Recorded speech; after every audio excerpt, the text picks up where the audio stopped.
missionary meeting an indigenous inhabitant of an island quite a bit off the east coast of Australia. It was a bright, sunny day, and the missionary happened upon a man just relaxing on the beach. So he walked up to him and said, "Look at you.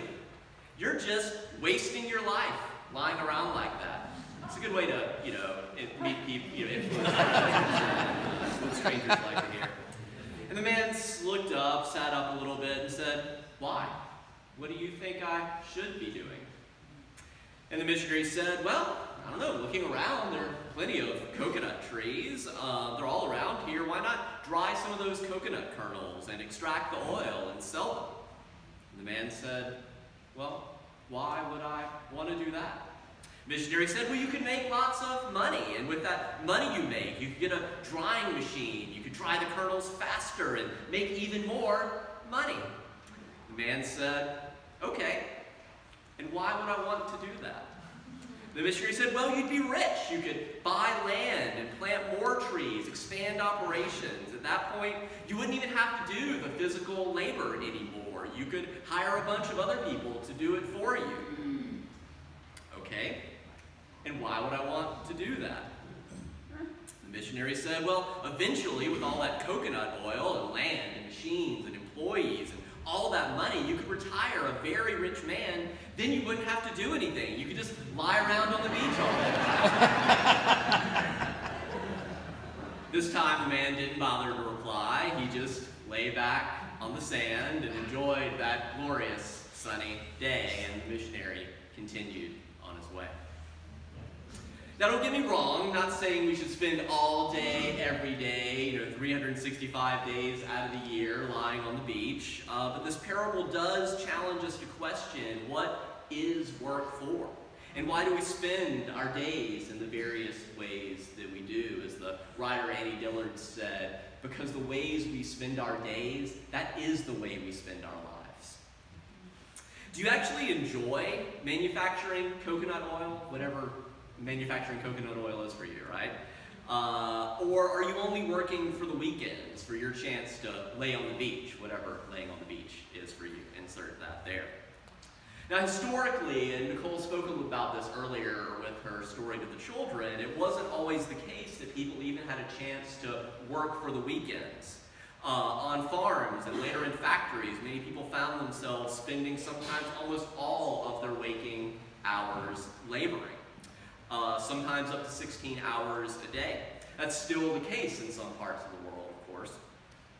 But in the early 19th century, and continuing really for over 100 years, working hours in America gradually and pretty steadily were decreasing, culminating in the early 20th century with the achievement of the new legal standard of 40 hours a week as full-time employment. That's something we really take for granted, many of us do today, and that was very much not always the case. This achievement resulted in one of the labor movement's most famous slogans, "From the people who brought you the weekend." Yeah. But the story doesn't end there, at least it doesn't have to. Economists used to extrapolate based on that century-long, steady decrease of what was considered full-time labor in the U.S., based on the successes of the labor movement, the rise in automation. They speculated routinely that citizens of technologically advanced nations would, by the end of the 20th century, so almost 20 years ago, people would work no more than 15 hours a week. That was what John Maynard Keynes, people like that were routinely predicting. In retrospect, the opposite has happened for many of us. Technology has connected us to work almost constantly. But this shift is not to say that automation hasn't made a difference. Over the course of the 20th century, the number of workers employed as domestic servants in industry and in the farm sector, that has collapsed dramatically because of automation. At the same time, professional, managerial, clerical, sales, and service workers, that has tripled in the 20th century, growing from 1/4 to 3/4 of total employment. Rather than allowing a massive reduction of working hours to free the world's population, or even just this nation's population, to pursue their own projects and pleasures, visions, and ideas, we've seen this ballooning out of not even so much the service sector as the administrative sector. And I invite you to consider if this widespread creation of new types of administrative jobs, is it at least in some ways related to our opening story of that puritanical missionary who felt compelled to try to persuade a stranger lying on the beach that he should instead become a corporate titan? And then one day, hopefully enjoy that beach that he was already enjoying in retirement? Assuming, of course, he didn't die in the meantime from a heart attack and stress from running and being an entrepreneur and starting a coconut business. Some of you may know H.L. Lincoln's famous definition of Puritanism, the haunting fear that someone somewhere may be happy. And that's part of the point of our opening story, that you don't have to delay happiness until some future date. And the reason I chose this topic for today is that tomorrow is Labor Day. It's a federal holiday that is a whole lot more than a 3-day weekend, though that's in some ways regrettably become the way some people think of it, marking the end of vacation season. Labor Day was created to celebrate the labor movement's role in securing labor rights. And some of what I often try to do on Labor Day is to ask myself the question, what can the labor movement, what would it want to teach us today from the successes of the past? I'm also aware that today, as Bruce mentioned, is my first day back to officially laboring after a 3-month sabbatical. I did some labor here and there. It's a separate conversation about the air conditioning, among other things. But here's the other thing. Other than 2 trips, my life was not wildly different from sabbatical. I had less meetings. That was welcome. But it was more that the time away allowed me to do many of the things I would normally do, read, spend time with people, exercise, without those activities having to be so tightly linked to reading to produce a sermon or meeting with people to the end of growing this congregation or keeping it going. I'm grateful in general that there's a high alignment between what I enjoy doing and what I get paid to do. I rarely feel like I'm working for the weekend. Now, I do often feel like I'm working on the weekend. That's a vocational hazard. But I'm actually having a good time most of the time. I know, however, that is not the case for everyone. Many workers experience what Marx called alienated labor. They don't feel like they don't love their job. They feel alienated from what they do, and they're only doing it for the money. The experience of alienated labor makes those statistics concerning that we heard earlier about the job shift that happened over the course of the 20th century. I invite you to think about the begin, that we had this huge collapse in jobs of domestic servants, in industry and in the farm sector, and this huge increase from 1/4 of the jobs to 3/4 of the jobs in these new kind of service and especially administrative jobs. I think about, like, my wife's an English professor, I think about how the university has been transformed with all this influx of administrative jobs, and are they always really needed? They're not. Separate conversation. Well, I'm not saying that all those new types of jobs are all unnecessary. I'm inviting us to consider if we as a collective people put too much emphasis on forcing people to work 40 hours or more to have anything like a living wage, and how that affects us. For people who don't love their job, it's worth considering if we wouldn't be better off as a society if we worked toward that too often forgotten vision of the labor movement, of moving from that achievement, which was a real achievement of a 40-hour work week, to a 35-hour work week, to a 30, to a 25, even what the economists were saying, a 15 or 20-hour work week, freeing people to pursue their own projects, pleasures, visions, and ideas. This is not to say that anyone would be restricted to part-time work. I routinely work more than 40 hours a week, but I love my job, and that's a huge, critical difference. To say a little more about how people feel about their jobs, it turns out that since the 1970s, surveys have regularly revealed that 74 to 80% of workers say that if they won the lottery or some kind of similar fortune, they would actually want to keep working, at least in some form, maybe less, but they'd want to keep working. Indeed, many people who actually won multi-million-dollar lotteries have either not quit their job or expressed regret that they quit their job. Psychologists tell us that we need meaning in our lives. We need to feel like we have purpose. And work helps structure our lives and give us meaning. But notice that only 74 to 80% of workers say they would continue working. And part of the reason, there's a certain percentage of the population that doesn't feel like their work is worthwhile. On that point, one of the most interesting contemporary commentators on our working lives is the anthropology professor and activist David Gregg. He teaches at the London School of Economics. Because he got in trouble at Yale, he was just about to get tenure, was doing a little too much labor activism, and didn't get tenure. Fortunately, he's really brilliant and got hired by the London School of Economics. Not a bad gig. First became aware of him through his doorstop of the book, Debt, the First 5,000 Years.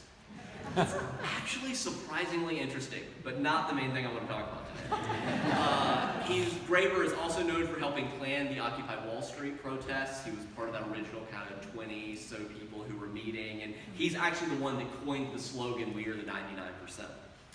But more recently, he made headlines with a brief article he published online, titled, "On the Phenomenon of Bullshit Jobs."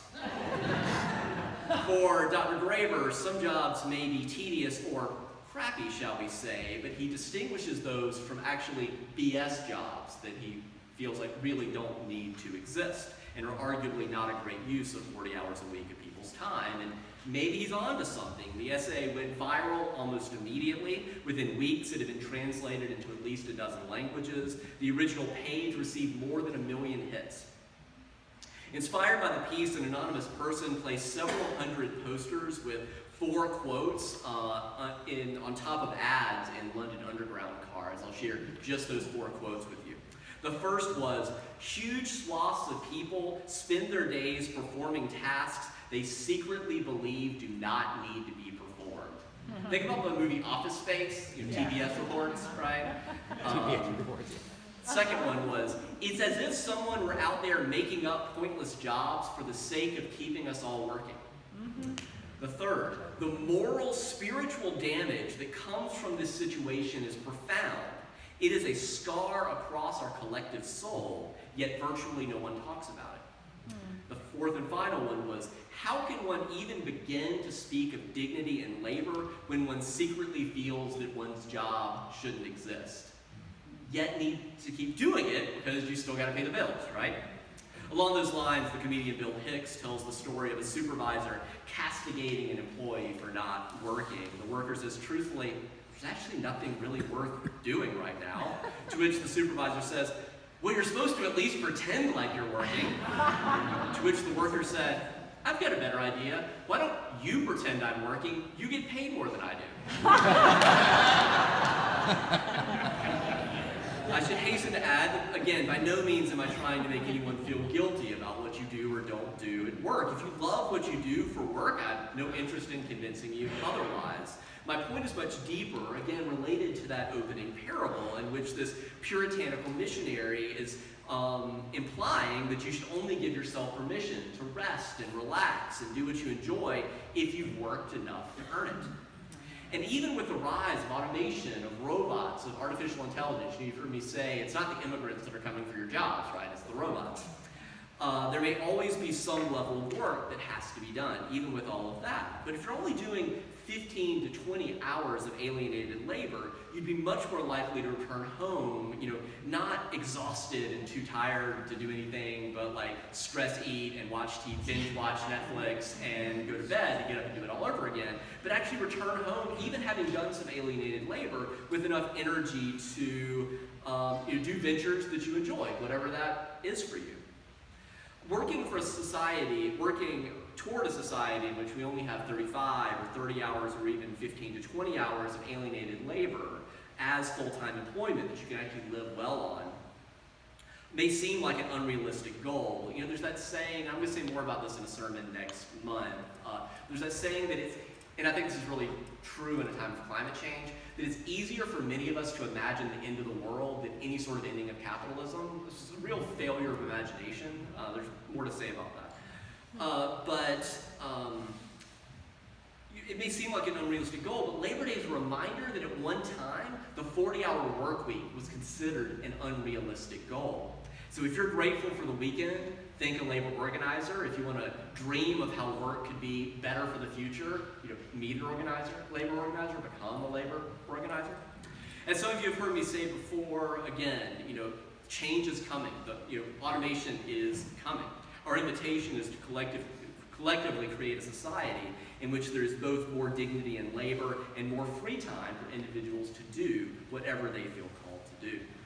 For now, I'll move toward my conclusion with the final paragraph of Dr. Graeber's book on BS jobs. You can certainly read it yourself if you like. He says, most of us like to talk about freedom in the abstract, even claim that it's the most important thing. Freedom is the most important thing to fight for, to die for. But he says we don't necessarily always think a lot about what being free or practicing freedom might actually mean. The main point of this book is to start us thinking about and arguing about what a genuinely free society might actually look like.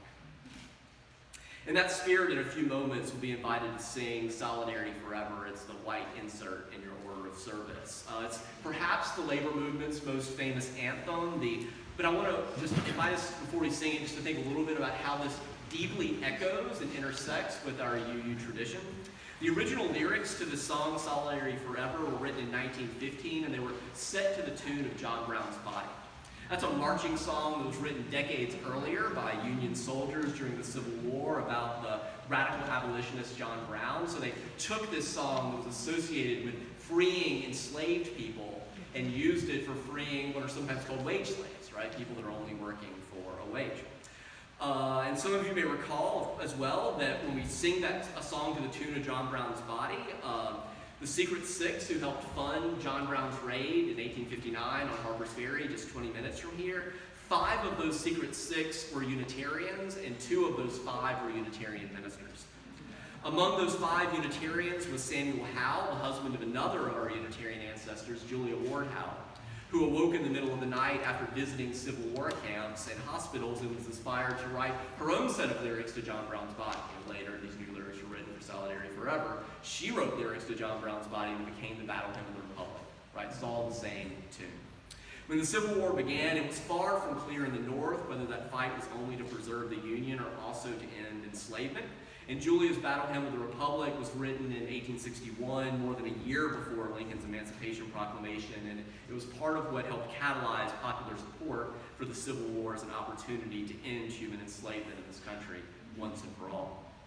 So as we prepare to sing this labor anthem, I invite you to remember these historic echoes in this tune, John Brown's Body, and the battle hymn of the Republic.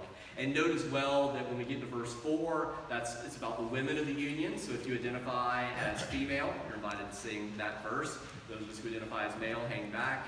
If you're somewhere in between, surprise me. As we sing, open the imagination of your mind and the compassion of your heart to what might become possible when we join together in solidarity in ever-widening circles of inclusion of who we care about. Let's rise and bow to your spirit.